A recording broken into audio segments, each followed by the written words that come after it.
It started with my phone buzzing relentlessly. 10 messages sent over the span of a few hours, all ignored.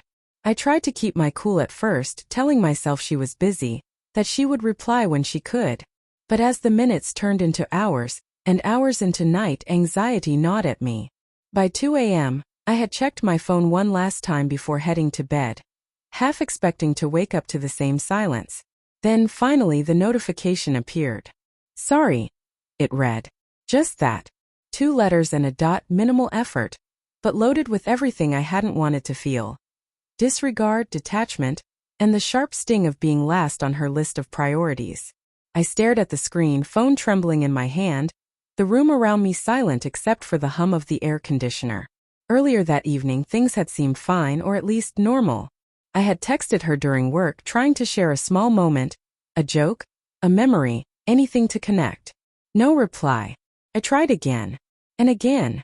Each message seemed to disappear into a void, leaving me more frustrated and anxious than before. I paced, poured myself a drink, checked the door like a fool hoping she might appear, but she never did. By midnight, I knew I couldn't sleep until I knew why. Something had shifted and I had no idea when or how. I went through our conversations in my head, replayed every interaction from the past week, trying to pinpoint the moment she had started to drift. Nothing obvious. Nothing I could have done differently.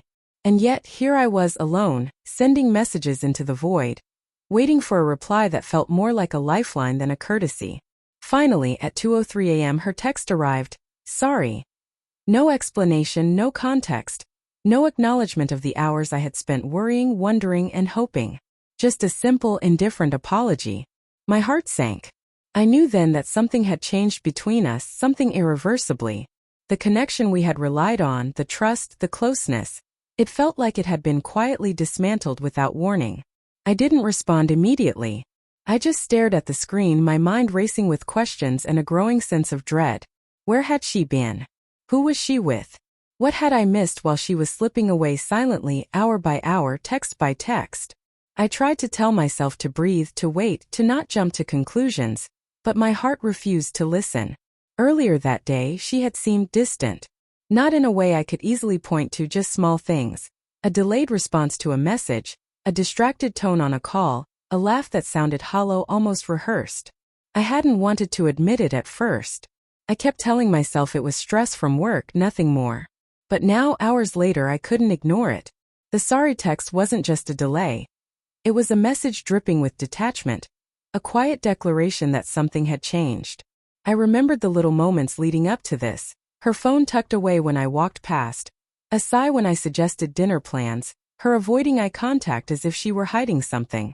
Each memory hit me like a puzzle piece falling into place. Something had been happening without my knowledge, and now the evidence was sitting in my hands, stark and undeniable. I finally typed back, my fingers trembling. "Where have you been? What's going on?" Almost immediately, my mind raced with possible answers: work, friends, or someone else. The thought of someone else made my stomach twist, but I couldn't stop myself from imagining it. I had loved her, trusted her, and yet, the silence of the evening had created a chasm between us that now seemed impossible to bridge. Minutes stretched into an hour with no reply. Each passing second felt heavier, like sand piling on my chest. Then finally a second message appeared. I needed space. I had to figure things out. "I'm sorry." My heart sank further. Space? Figuring things out. The words were vague, polite, but they carried a weight of truth I wasn't ready to face. I had given her all my time, all my attention, all my trust, and apparently it wasn't enough to keep her beside me. The loneliness hit me first, sharp and raw, followed by disbelief, then anger, and finally the clarity of realization. Letting go, even temporarily, could mean losing her entirely. I had given her the space she asked for, but I hadn't anticipated that she might not return. Not to me, not to the life we had built together. I decided to wait, to give her the space she claimed she needed. But the quiet wasn't comforting, it was suffocating. Hours passed, then a day, and my imagination ran wild. Every unanswered message, every missed call, became a thread of fear weaving a story I didn't want to tell myself, yet couldn't stop thinking about. Then late the next evening I saw her. Not at home, not alone, but in the arms of another man. My chest tightened and for a moment I couldn't breathe. The scene replayed over and over in my mind. Her laugh, the closeness of his hand on her back, the way she rested her head against him, so intimate, so familiar in a way that had once been reserved for me. Every memory of our love, every plan we had made for the future, flashed through my mind and collided with the harsh reality of the present. I felt a storm of emotions, betrayal, shock, grief, but beneath it all, a strange clarity began to emerge. The truth hurt, yes, but it also freed me. There was no point in chasing an illusion. She had made her choice, and in doing so, she had revealed a side of herself I had never fully understood.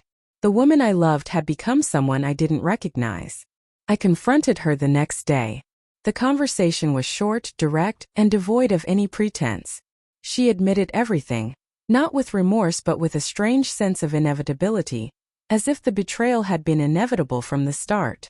I listened, absorbing each word, letting the reality sink in, and then I made my decision. I let you go when you asked for space, I said quietly, but with resolve. I gave you the benefit of the doubt, but now I see clearly. We're done. I'm done. Her face paled slightly, a flicker of surprise crossing her features. I didn't wait for excuses, explanations, or apologies. I simply walked away, feeling the weight of the betrayal lift slightly with each step. In the days that followed, I focused on myself, rebuilding my life piece by piece. The heartbreak lingered, but so did the lessons. Trust wisely, recognize red flags, and never lose yourself while giving someone else the freedom to drift. The pain of her betrayal remained, but it no longer controlled me. I had survived the shock, the deception, and the heartbreak, and in that survival I found a new strength.